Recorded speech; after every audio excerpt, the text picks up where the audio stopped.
Agassi.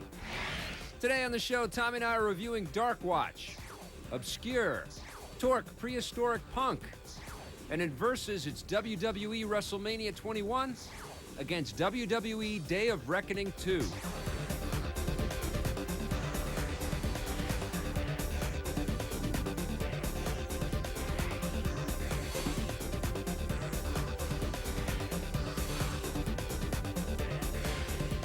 Some of the games we look at in Reviews on the Run are intended for a mature audience. Please pay attention to each game's ESRB rating. All right, let's get this thing started. We have a game called Darkwatch. This is from High Moon Studios. It's out for the PS2 and the Xbox. We looked at it on the PlayStation 2.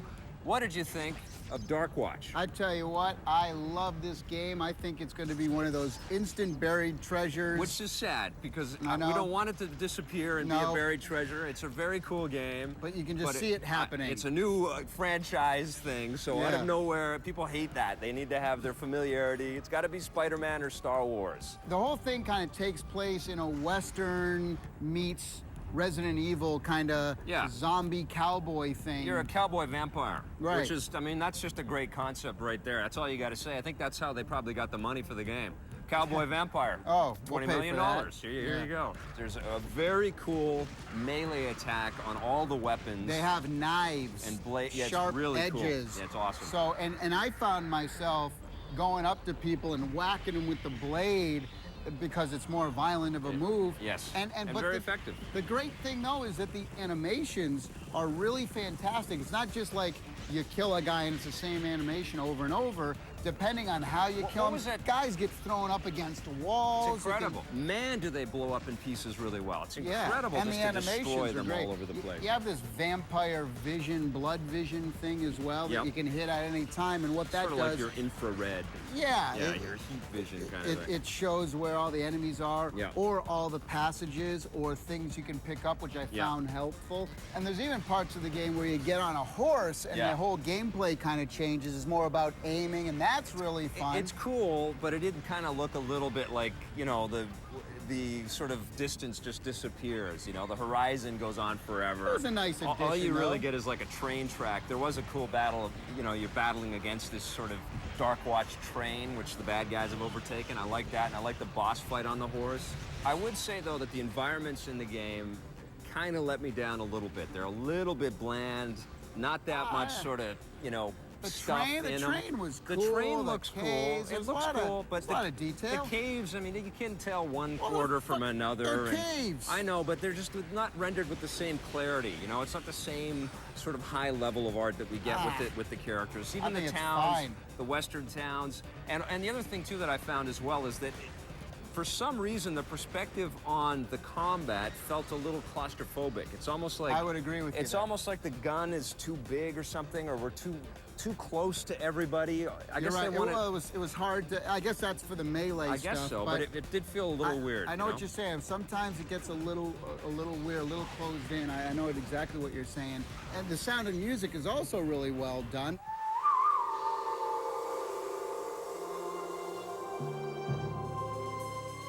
Very well done. My Italian paisan boy Morricone, who's a very famous film composer, did all the spaghetti westerns back in the 60s and stuff. Good, the Bad, and the Ugly. They did The Good, and Bad, the Ugly. They licensed that tune, but they do it in all, you know, but they do it in different styles and stuff. But I thought someone was going to get in trouble, actually, when I heard that music. I was like, oh, really?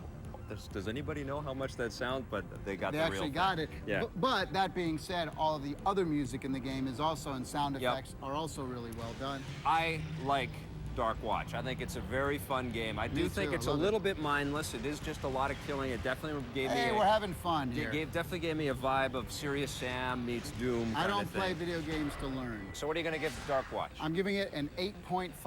8.5 from me as well. On the positive side, I really like the fast action gameplay and the melee attacks. Love the music and sound, and I like the fact that they put the horseback riding in there as well. On the negative side, although the characters in the game are fantastic, the environments aren't quite the same caliber. Sometimes the shooting elements of the gameplay felt a little bit claustrophobic, as if we were too close to the action. And although we both really enjoyed this game, there is quite a bit of repetition. You're always just killing the baddies. It's mindless fun.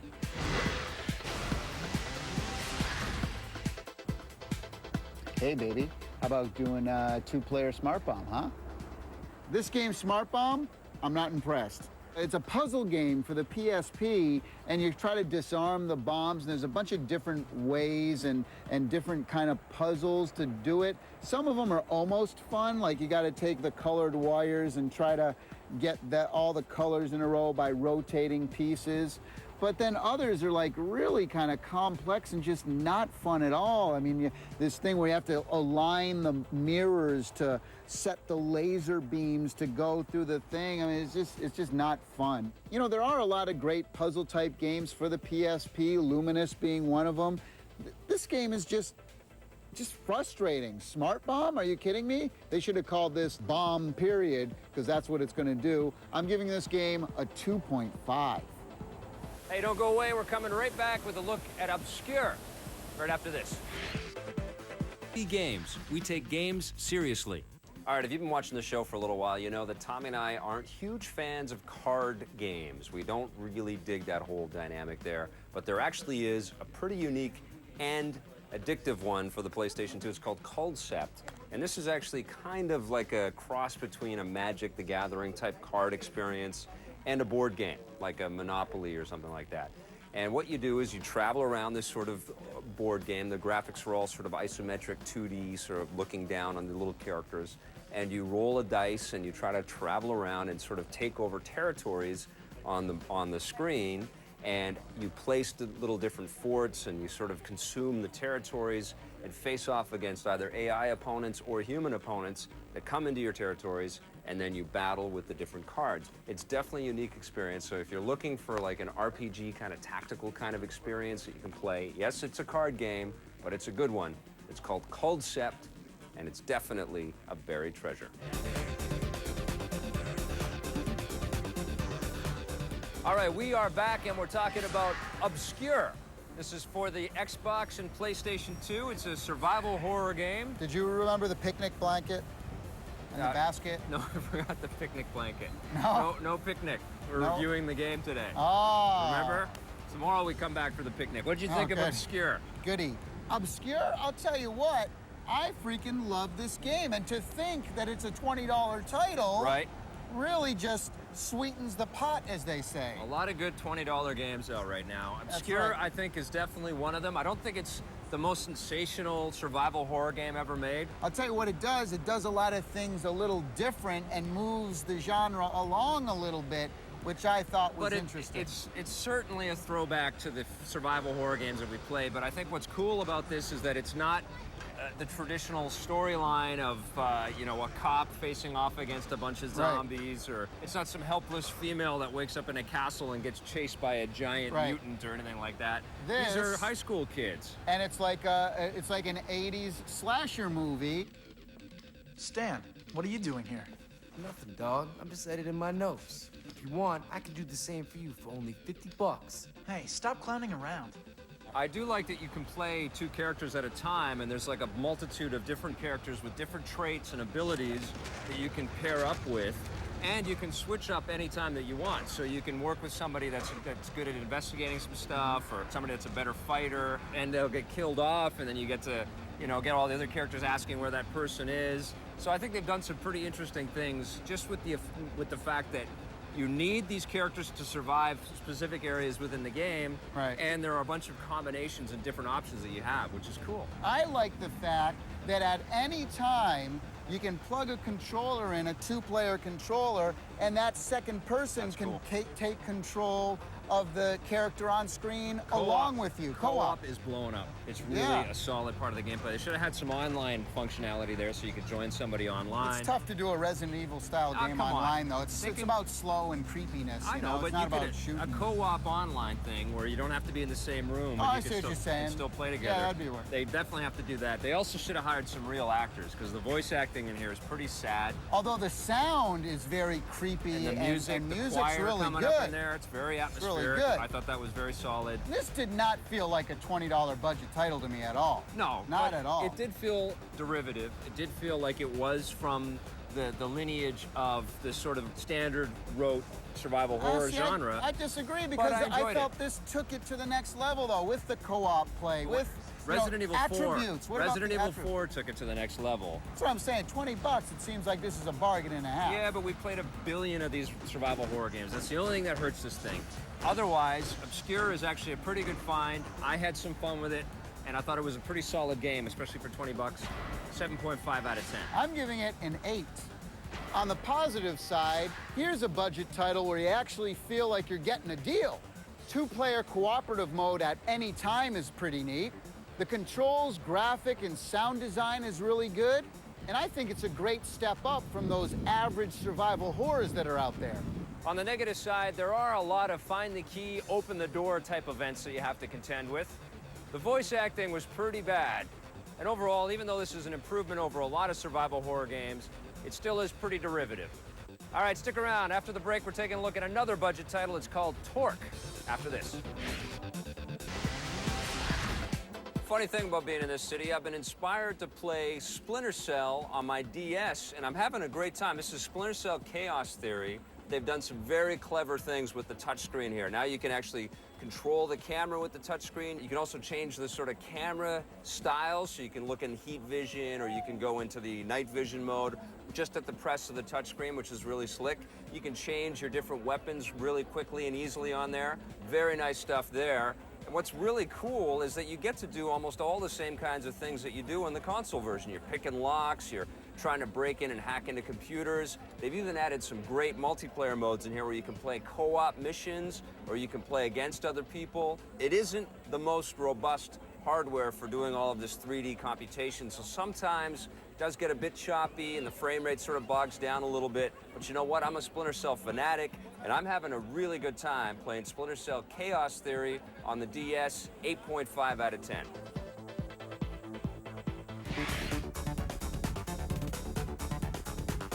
All right, we're back, and we're talking about a platformer for the Xbox. This is called Tork, the Prehistoric Punk. Prehistoric junk? Come on. We haven't even started talking. You're already throwing it away like that. You hate this game. No, I don't hate this game. It's just one of those budget titles. Yes, it is. $20 titles. Yes, it is. It's not to say that this game isn't okay. I mean, it's got really nice graphics, I thought, for the most part. Like the ice effects and the water effects, right. The reeds coming through It's the swordfish busting through the problem ice. is that it just suffers so much from mediocrity. Yes. This is a pretty linear experience. You're going down a path. There are some branching things, and you can transform Tork into a Yeti, and he can bust through walls and stuff like that, and you can go off in different areas a little bit. But for the most part, you're just going from point A to point B, collecting stuff and beating up the bosses along the way.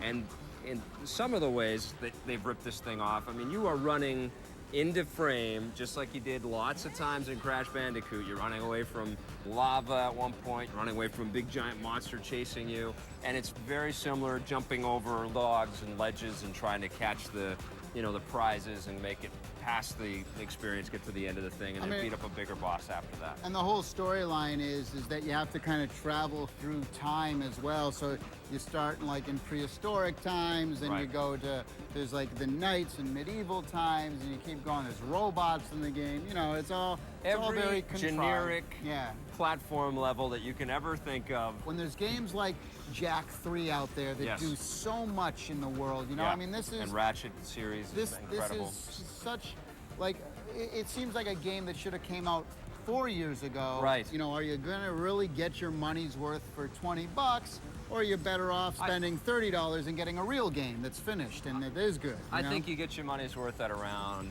$12. I mean, with the greatest hits collections out there and all those platinum collections, there's a lot of great games out there for $20, and lots of older ones that are worth picking up in place of this. But it'd be really hard to recommend this one. I can't say I hated this experience. No, I didn't hate it. I'm going to give Tork a 6 out of 10. I agree. I'm right there with you. I give it a 6 as well. On the positive side, although it uses the cliche ice, water, and jungle levels, they all look pretty good. There's some pretty good special effects in the game. The controls are pretty tight, and it's a budget price title. On the negative side, like you said, it's a budget title. And you know what that means? You get what you pay for. Sometimes, not even that much. But the thing this game suffers the most from is that it's absolutely and utterly forgettable, as well as being drenched in averageness. Okay, today in hardware, we have a wireless controller for the Xbox. This is the Jedi Hunter wireless controller. It's from Intec, and obviously it has something to do with Star Wars. Obviously, you can tell this by the flaming Darth Vader head. Right. Now, what is with the flaming Darth Vader? Well, it's the summer Darth of Vader... Fantastic Four and Star Wars. When is Darth Vader flaming now? No, I think they're trying to capitalize on the fact that in the movie, let me explain this to you. Darth Vader has a lightsaber duel. Yes, I know. Near a bunch of lava.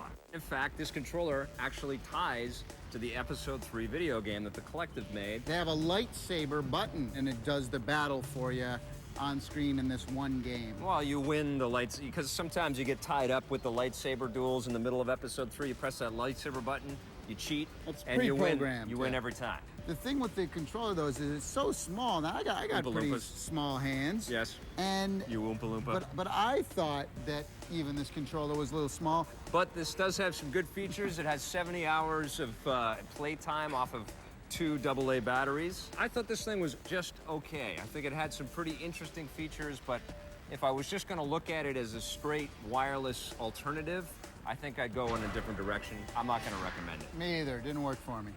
On the positive side, you get 70 hours of playtime off of 2 AA batteries. And for all of you Episode 3 video game fanatics, that lightsaber button on this controller will help you win almost every duel. On the negative side, the controller just doesn't feel great in your hands because it's so small.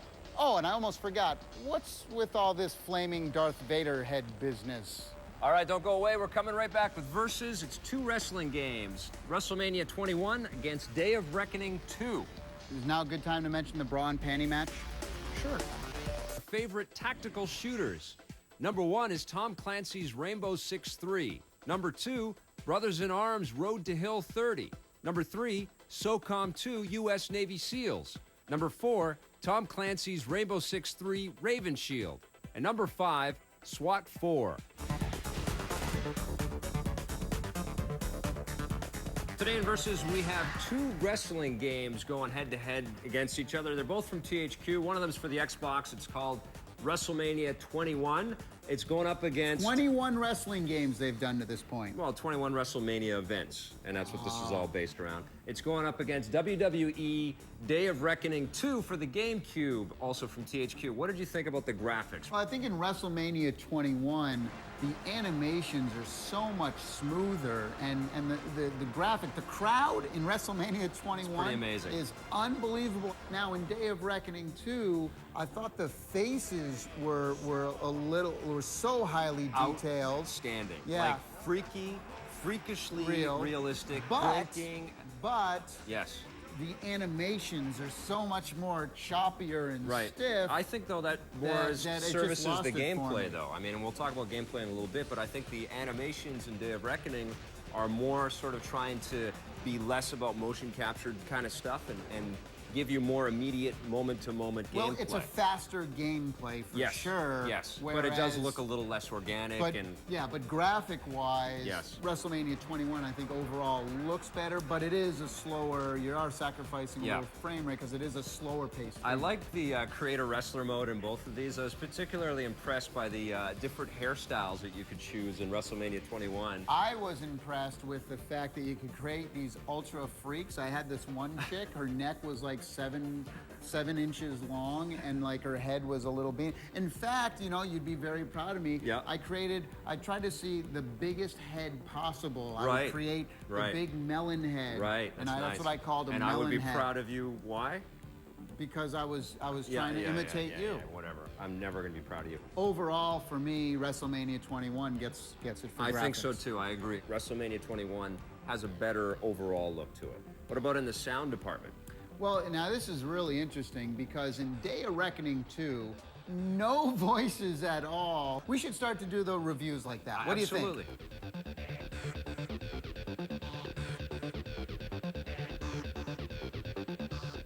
And then underneath, it would talk. Yes. And that's what come on, people, this is the 21st century. It's ridiculous. And wrestling is all about the personalities. Yes, and that's what WrestleMania 21 does right. They brought in all of the pros to voice over their There are characters in the game. That's one of the best things about WrestleMania 21 is the sense of personality that it brings to the table. If that's what you're looking for out of the video game experience, is a sort of recreation of the personality you get from watching the TV shows, yeah, I think you get a little better sense of that with WrestleMania 21. I'm going to give the audio to WrestleMania 21. Me too. All right, now what about gameplay? How do these two stack up?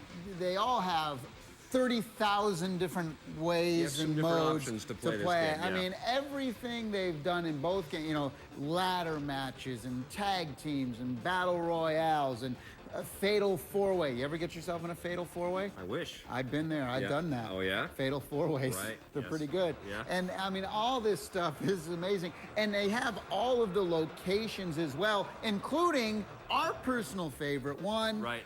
Judgment Day. We can let them use that, by the way. Okay. All right. So you get the bra and panties match. Yep. Yes, your Bra and favorite. panties, Of course, they do that just for you, by the way. I was a little bit frustrated to see slowdown when you had 4 players on or 4 characters on screen at the same time in Day of Reckoning 2. Quite surprised actually to see that. But overall, the gameplay in Day of Reckoning 2 is quicker. It's paced. way more responsive. It just Yeah. feels a lot more fun. If only they could fix the presentation issues that this game really needs to overcome, I think it would be the best wrestling game out there. I think for right now, though, the best wrestling game that you can find is probably on the PlayStation 2, the SmackDown versus Raw series. I think it's just a little bit more refined than either one of these games. But out of these two, I had more fun with Day of Reckoning 2. I had more fun with WrestleMania. So overall then, which game do you like better? Overall, I like WrestleMania 21 better. I like Day of Reckoning 2. What are you going to give WrestleMania 21? I'm going to give it a 7. 7 out of 10 for me. What about Day of Reckoning 2? I'm going to give that one a 6. I'm giving that one an 8. So there you go. We're split on these two wrestling games. You got to go check them both out if you own a GameCube and an Xbox and make the choice yourself. Today on the show, Tommy and I took a look at Darkwatch. We loved the great art style in this very fast-paced action-adventure game, but we thought the gameplay was a little bit mindless. Obscure. We really liked the 2-player co-op in this budget-price survival horror game, but the experience still felt a little bit derivative. Tork Prehistoric Punk.